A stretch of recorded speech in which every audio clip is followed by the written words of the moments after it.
Okay, let's just dive right into this. Welcome to This Explainer. Today, we are unpacking what is genuinely the ultimate self-improvement guide to something that affects literally every single hour of your waking life. We're talking about relationships and communication. Now, I am incredibly energized to share this with you today because honestly, I truly believe the strategies we're going to cover aren't just a basic list of polite etiquette tips. No, they are the ultimate toolkit for unlocking both your personal happiness and your professional success. Look, in our hyper-connected world, the way we relate to others, that's the engine. That is the engine that drives our entire lives forward. So we're going to break down the actual science, the psychology, and the everyday practical habits that will absolutely transform your daily interactions. Let's get into it. 62%. I want you to just let that stark number sink in for a second. 62% of adults report facing significant interpersonal challenges. If you have ever felt like you're just struggling to connect or you're pulling your hair out trying to be understood by the people around you, I need you to know that you are not alone. In fact, you are in the overwhelming majority. It's kind of ironic, right? We are so hyper-connected digitally, yet we are increasingly disconnected emotionally. This number right here tells us that relationship struggles are not some weird outlier. They are a fundamental human challenge that most of us are actively trying to navigate and, frankly, often failing at every single day. And the scale of this problem isn't just personal either. It is massively, massively structural. $411 billion. That is the staggering annual economic loss stemming purely from communication failures in the workplace alone. To put that into perspective, that's enough to fund entire countries. Think about that one email chain you've been on. You know the one. It goes back and forth like 15 times over 3 days because no one just wanted to pick up the phone. Or think about the massive project that had to be entirely scrapped and restarted because the initial brief was just too vague. That right there is the micro-level reality of a $411 billion macro problem. When we fail to communicate clearly, it doesn't just cause momentary annoyance. It literally drains immense tangible value from our entire system. But let's bring the stakes back down to you and your personal career trajectory. For 85% of jobs, it is your soft skills that actually determine your success and your upward mobility. It's not your coding ability or your spreadsheet magic. Those technical skills and that pure knowledge, they basically act as the floor. They're what get your foot in the door in the first place, sure. But your interpersonal skills, those are the ceiling. They dictate exactly how far you're going to climb, how well you can actually manage a team, and how effectively you can advocate for your own brilliant ideas when you're sitting in that boardroom. So here is our roadmap for the explainer today. We'll cover the cost of poor communication, the 5 pillars of connection, mastering verbal and nonverbal, the art of active listening, navigating difficult conversations, and finally, your continuous improvement plan. Before we can build any new skills, we really have to accurately diagnose the core problem. And let me just say, I have so much empathy for anyone who has struggled here, mostly because the costs are often entirely hidden from plain sight. Poor communication creates these invisible barriers to happiness, productivity, and growth in virtually every single aspect of your life.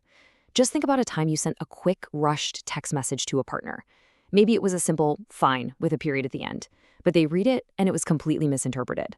Suddenly, bam, there's an absolute Cold War going on in your living room. You're stressed, the whole evening is ruined, and this massive emotional wall goes up, literally all from a single punctuation mark and a misunderstood tone. These invisible barriers block our potential. But the good news is, when we improve how we connect, we dismantle these walls piece by piece and create environments where trust can actually flourish. Moving right along to Section 2, the 5 pillars of connection. So, we are now shifting away from the problem and focusing on the actual solution. These are the foundational competencies required to build authentic, resilient relationships.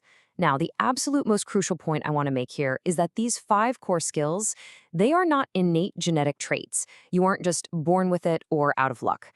It's not a genetic lottery. These are highly specific, measurable skills that you can intentionally develop, kind of like going to the gym. Let's break them down really quickly. Active listening isn't just letting sound hit your eardrums, it's processing the underlying intent. Empathy is the active ability to step out of your own shoes and genuinely feel the weight of someone else's experience. Conflict resolution is basically the art of building a sturdy bridge when 2 people are stranded on completely opposite islands. Emotional intelligence is having a deep, unfiltered awareness of your own internal landscape. And nonverbal communication, that's the incredibly loud, silent broadcast your body is transmitting every single second of the day. Now, what's really fascinating about emotional intelligence is the sequence of how it actually works in practice. It's defined as recognizing and managing your emotions while understanding others. Did you catch the order there? You absolutely have to recognize and manage your own emotions first. Managing your own internal state is the critical first step. Think about it kind of like the oxygen mask on an airplane, right? If you are in an absolute storm of unmanaged stress, anxiety, or frustration, you physically cannot extend the cognitive bandwidth required to accurately read and understand someone else's emotional state. You have to calm your own storm before you can even attempt to help navigate theirs.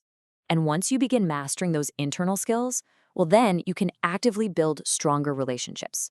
You do this by investing quality time, honoring your commitments, and showing genuine, unprompted appreciation. But there's a piece of incredible hard science here that you absolutely must remember for the rest of your life. It's this: maintain positivity with a 7-to-1 ratio. Research consistently shows that to maintain a healthy relationship dynamic, you need at least 7 positive interactions for every 1 negative interaction. Let that math sink in. If you snap at your partner about, say, loading the dishwasher the wrong way, you now owe them 7 genuine compliments, moments of shared laughter, or acts of kindness just to get back to emotional zero. The math is honestly pretty brutal, but it works. This 7-to-1 ratio is your relationship bank account. Small daily investments build up the massive emotional reserves you're going to need for when a disagreement inevitably happens. All right, jumping into Section 3, Mastering Verbal and Nonverbal Communication. We are now exploring the fascinating dichotomy between the exact words we choose to speak and the loud, silent signals our bodies broadcast. Let's look at these 5 steps to dramatically enhance verbal communication. 1. Be clear and concise. 2. Prepare thoroughly. 3. Master your tone. 4. Eliminate fillers. And 5. Ask thoughtful questions. I really want to emphasize step number 4 here. Eliminating filler words is, quite frankly, the fastest, most effective hack in all of personal development. Dropping fillers instantly, and I mean instantly, boosts your perceived authority and clarity. Just listen to the difference here. So, I think, we should maybe proceed with the strategy. Versus, we should proceed with the strategy. It's the exact same core message, but entirely different levels of confidence, right? Practice this today by just recording a voice memo on your phone. You're going to be amazed at how refining this one single step just completely polishes your entire presence. But here is a reality check that might actually shock you. Listeners retain only about 25% of what they hear verbally. Let me just repeat that so it sticks. Only a quarter of your carefully chosen words actually stay in the listener's brain. Now contrast that with nonverbal impact, which accounts for a massive 55 to 93% of your total communication impact. It is wild. We spend all of our anxiety planning our exact phrasing, writing and rewriting our scripts in our heads, yet it's our silent signals, our posture, our facial expressions, our physical proximity that completely overpower absolutely everything else in the room. And when it comes to those silent signals, the metrics are actually incredibly specific. Take eye contact, for example. In Western cultures, maintaining eye contact for 70 to 80% of a conversation signals deep interest and builds trust. It's the Goldilocks zone. Less than that, and you seem evasive, distracted, or like you're hiding something. But more than that, it turns into an intense, super uncomfortable stare. For body language, it requires an open posture, uncrossed arms, and leaning slightly forward to show that you're engaged. And your facial expressions absolutely must match your verbal message. A subtle mismatch, like saying you're just thrilled to be there while your jaw is tightly clenched, that destroys trust instantly because people believe what they see over what they hear. Finally, personal space. In North America, the optimal professional radius is maintaining about 1.5 to 4 feet. Step too close, and you're perceived as aggressive. Step too far back, and you appear aloof and disconnected. Mastering these physical boundaries is going to dramatically increase your ability to connect authentically. Which brings us to Section 4, the art of active listening. This section is all about what happens when we finally stop talking and actually start receiving. We need to completely reframe listening from a passive waiting game, where you're just waiting for your turn to speak, into a highly active, highly demanding process. The techniques are clear on this. Give full attention, avoid interrupting, ask clarifying questions, and most importantly, paraphrase and summarize. Imagine a colleague is sharing a highly complex, really stressful idea with you. If you just nod along and then immediately state your own opinion, that's not a conversation. That's a parallel monologue. But if you pause and say, "So what I'm hearing is that you're most concerned about the timeline, is that right?" That is paraphrasing. And why is this so incredibly powerful? Because it triggers a profound psychological release in the other person. They literally hear you synthesize their thoughts out loud. Their brain registers that validation and they naturally think, "Yes, that's exactly right." You instantly shift their mind from a rigid defensive posture into a collaborative open one. But let's be real for a second. Active listening is incredibly hard work, and the data entirely backs this up. The average person listens at only 25% efficiency. I actually have to break the fourth wall right here and ask you directly, how actively are you listening to this explainer right now? Look, it is so entirely human for our minds to drift. You start planning dinner, or you start checking your mental to-do lists for the week while someone else is speaking. We all do it. This 25% statistic is definitely a wake-up call, but honestly, it is also a massive competitive opportunity for you. If you can push your own listening efficiency up to just 50 or 60%, you will completely distinguish yourself. You will stand out as someone who genuinely values others' perspectives in a world where almost everyone else is just waiting for their turn to speak. Next up is Section 5, Navigating Difficult Conversations. All right, it is time to face the dragon of our communication journey, conflict. Difficult conversations are absolutely inevitable, both at home with your family and at the office with your team. But I want to completely reframe how you view conflict right now. 85% of workplace conflicts stem from poor communication rather than actual disagreements about substance. I mean, think about how profound that really is. The vast majority of the time, you don't actually have fundamentally opposing goals with your coworker or your partner. You both want the project to succeed. You both want a clean house. You just have a simple, totally fixable communication breakdown.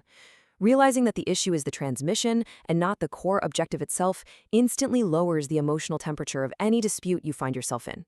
And because it's fundamentally a communication issue, it means we can solve it systematically.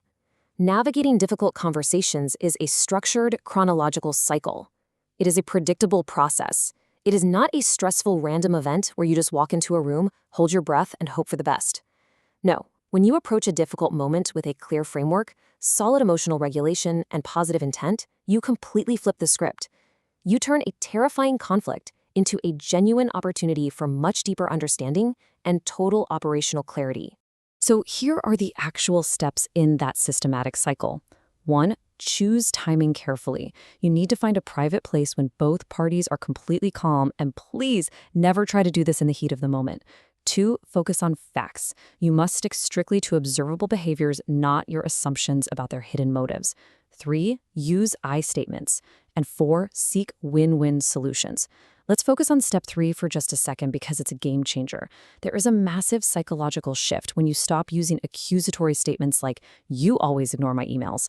The word "you" literally puts the human mammalian brain into an immediate fight or flight defensive state. Replace it with, "I feel overwhelmed when I don't get a response to my project updates." Boom, you instantly diffuse the blame. And regarding step 4, seeking a win-win solution doesn't just mean settling for a weak compromise where both people lose a little bit. It means actively collaborating to find a third alternative that actually satisfies the deep underlying needs of both parties. Finally, we have Section 6, your continuous improvement plan. It is time to step into the mastery phase. We're shifting from the cool theory we've discussed today into a concrete daily action plan that you can honestly start using the minute this explainer ends. I want you to think of your interpersonal skills exactly like physical muscles. They will absolutely atrophy with neglect, but they strengthen rapidly with consistent, intentional practice. Your ongoing journey starts right at the top of this pyramid, where you set specific goals. These need to be clear, measurable objectives like, I will pause for 2 full seconds before replying today. Below that, you practice regularly. Do this in low-stakes situations first. Practice active listening while ordering coffee or chatting with a neighbor. Then, you seek feedback from trusted friends and colleagues who will actually give you the honest truth about your blind spots. And at the base, you reflect and adjust. Maintaining a dedicated communication journal to track your conversational insights and your progress is highly, highly recommended. Small, consistent improvements made daily will compound over time, radically transforming your relationships and creating profound new opportunities in every single area of your life. Which brings us to the very end of our explainer today and leaves you with this final, absolutely vital question to ponder. What will your next conversation look like? Now that you're armed with a totally new understanding of your nonverbal signals, the powerful psychology behind active listening, and that critical 7-to-1 positivity ratio, you have the actual tools to completely change the dynamic of your very next interaction. So what are you going to do?